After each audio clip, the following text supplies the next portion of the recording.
Hey buddy. In part 1, I told you the stories of Roger and Linda Scarberry, as well as Marcella Bennett and their chance encounters with Mothman in Point Pleasant, West Virginia in November of 1966. But of course, the fun of this series is that I got to frame part 1 as if the eyewitness accounts are fully trustworthy. With Sasquatch, I had a solid piece of evidence that was backed up by 2 eyewitness accounts, but Mothman didn't really leave any physical evidence. I've never really tried to prove the existence of something that has no physical evidence before. It's just so elusive. It's like it was never even really there. Like the whole town was hallucinating or being deceived? Something was going on in this town, but what was it? Remember how I said that it was the Cold War? This time I want to frame this story as if everyone is vividly aware that it's the Cold War. What if it were something physical? There are too many weird details about the way that this thing behaves. Like how he takes off like a helicopter. Marcella Bennett said it made a lot of noise while taking off. There were several subtle hints in the description that lead me to believe that the creature didn't even flap its wings when it flew. He hovered.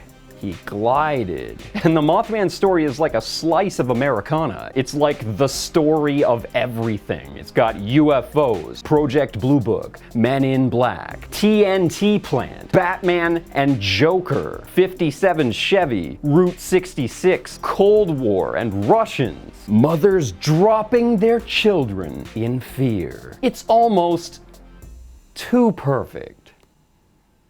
Right? So if we're not talking about some big bird thing, man, then what was it? But before we get started, I just wanted to say thank you to my patrons for all of your support. I couldn't do this without you. If you love the Armored Skeptic and you'd like to support the channel, please consider donating to my Patreon. Also, check out my merch store. I'll have fun new designs up every month. And of course, the best way to support the channel, guys, please like, comment, and subscribe.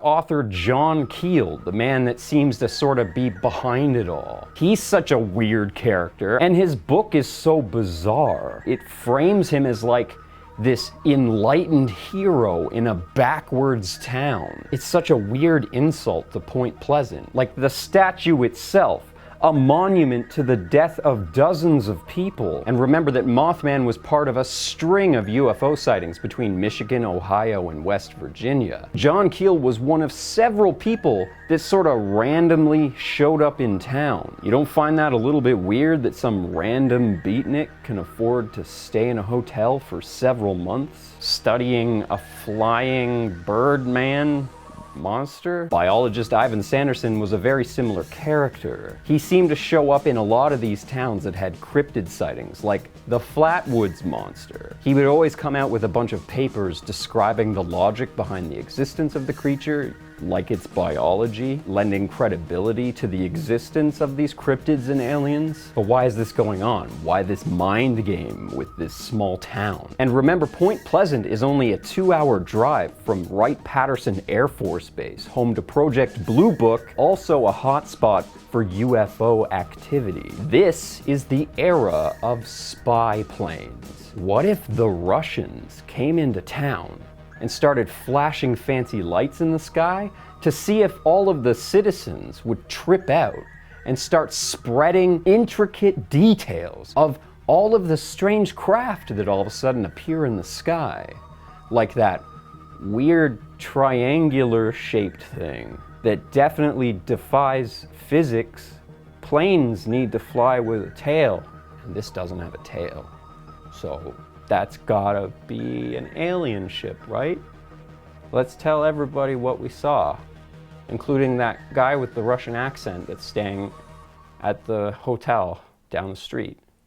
He'd think it would be neat. Maybe this was the CIA testing to see if Point Pleasant citizens were gullible enough to fall for something like that. It was all a test, right? Point Pleasant was being tested for were the Russians using psychological warfare? During the Cold War, the American public was subject to a great deal of psychological warfare. A confusing mishmash of bogus information and counter-information, a competition to out-lie to the American public. The CIA in that era were vividly aware of the effects of media. The fact that the Point Pleasant news plays such a pivotal role in the Mothman story is a testament to how the media can hype up a situation, trump it up, make it seem more official, more important, more real than it really is. I mean, to these people, it wasn't even that long ago that the infamous War of the Worlds event happened. Mass hysteria and mass panic set off by a simple radio show. Mothman's flying over the skies of Point Pleasant. Meanwhile, their media is blasting news of Indrid Cold,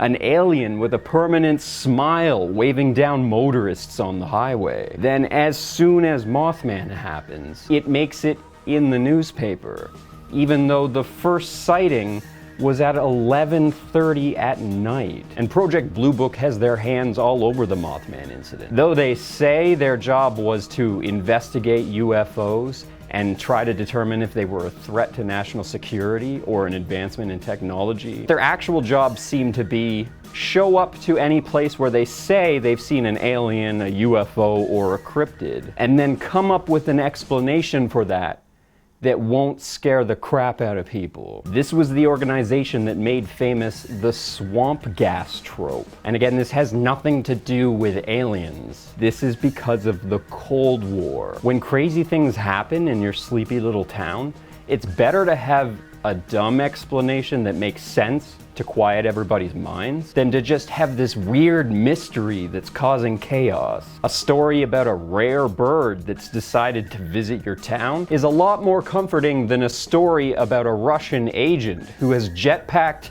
into your forest and is spying on your citizens. Nothing to see here, please disperse.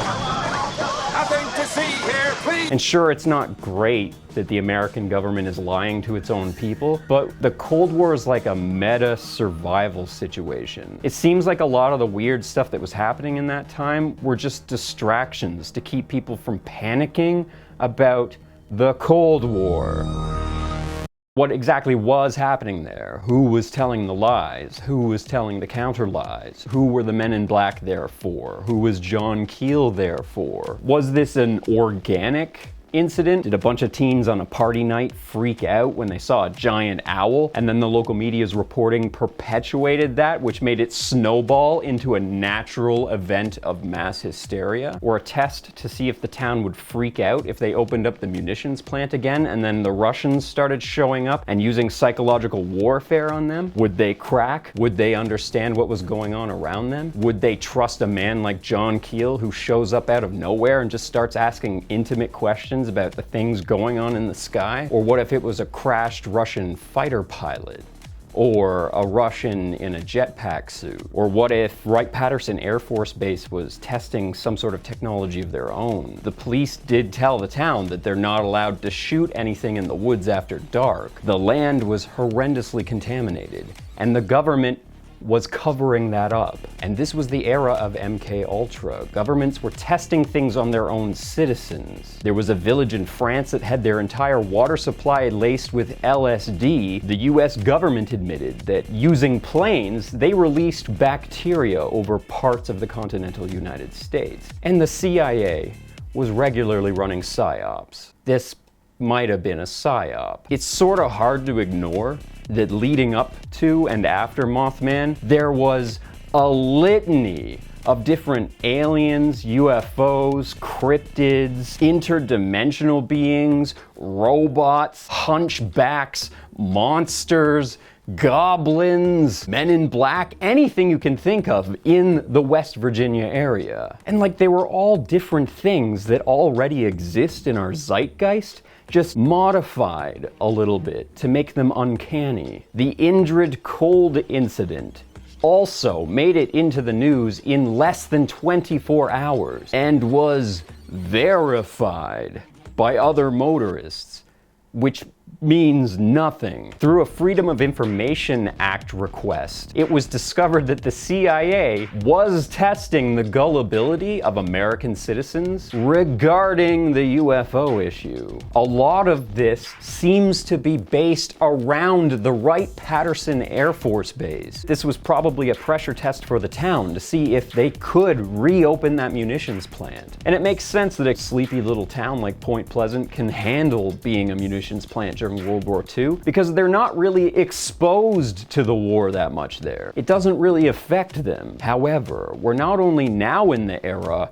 of Russian manipulation, but also the Vietnam War is in our living rooms. The CIA has become vividly aware of the psychological effects of war on the average American citizen. And things like the Men in Black seem to factor into the deception too. Again, they seem to have a sort of uncanny, nightmare-fuel-y vibe to them. Maybe to see if anybody would say something if weird, not-so-normal people showed up pretending to be government agents and told them not to say anything about the weird craft they see flying over their skies. Also, remember, this is contaminated land. Maybe they are considering opening the plant again, but they have to do a test to see if the land is too contaminated. Maybe what the teens saw that night was just a man in a hazmat suit. Teenagers in 1966 wouldn't know what a man in a hazmat suit looks like. And also the red eyes, I can't help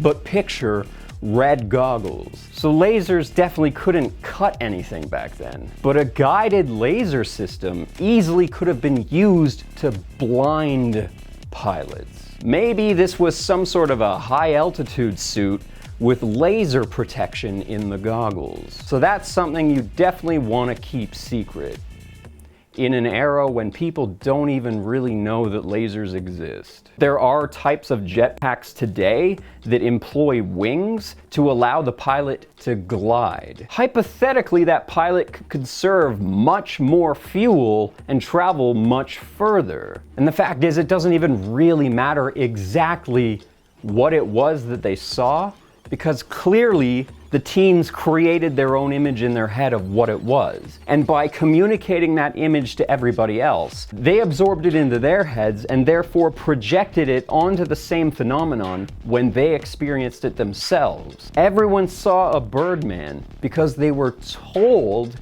it was a Birdman. And ultimately, the US government doesn't have much incentive to tell Point Pleasant that the land is contaminated, because then they'd have to admit that all of the deer and fish that they've been eating for the last 20 years has been killing them, and that it's the government's fault.